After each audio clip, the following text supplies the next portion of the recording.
Okay, we're going to end on some bit more sad news today. I think I wasn't planning to do this video, but then I read through the article and I realised that actually the proportion of sportsmen with this disease is actually quite high. From what I gather, uh, Bolton defender Stephen Darby has been forced to retire because of motor neuron disease, and he's only aged 29, which is exceptionally young.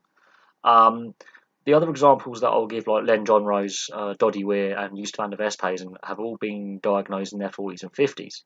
Joost van der Westhuizen sadly passed away a year or so ago from the disease. Johnrose is an ex-football player himself from the 90s, the era of tough tackling, is also battling the disease. And Doodie Weir, rugby union player for Scotland, again at his peak in the 90s, one of the best forwards the game has ever seen, also suffering with motor neuron disease.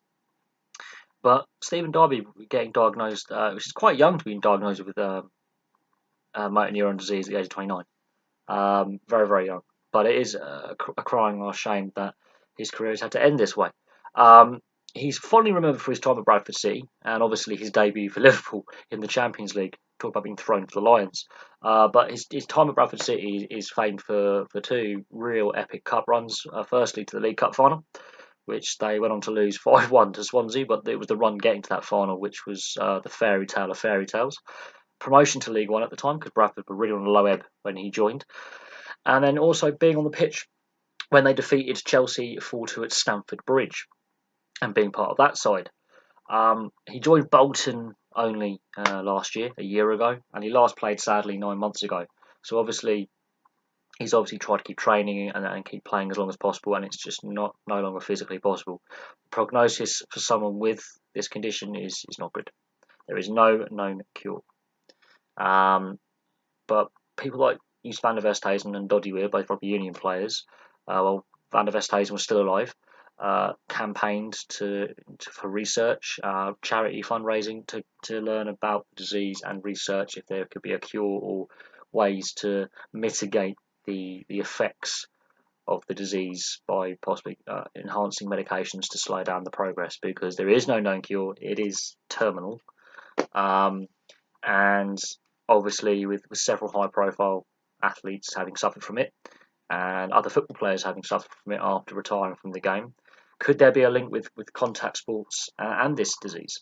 It seems that because at professional sport level there's obviously a smaller population pool playing, it seems there's quite a large number. Now I've only known four professional athletes that I know have this disease or had this disease. There are more, but these are the four that I can think of off the top of my head, and three of them have been diagnosed within the last 18 months, and one has passed away within the last 18 months. So it is fresh in the consciousness of sports fans that, you know, it doesn't matter if you're a lower level professional or a top level professional. This is an issue that clearly is there, and it's a disease that no one knows how it starts, but it is, you know, once it's been diagnosed, it is degenerative. Your muscles just stop working. Eventually, speech becomes difficult, walking, breathing, and eventually it does obviously end in a fatality.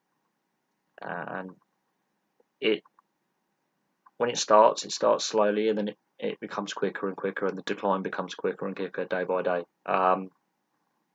It is sad when a player has to retire from any sport when they're young, but in this case, I have a lot of sympathy for Stephen Darby, and he's fondly remembered by Bradford City fans for his time at their club during a time when Bradford City had really declined to when he started. But when he started playing there, they had that epic cup run in the League Cup. They also, you know, had that game against Chelsea at Stamford Bridge in the FA Cup, and, you know, brought some joy back to Yorkshire and back to Bradford, a team that once was in the Premier League.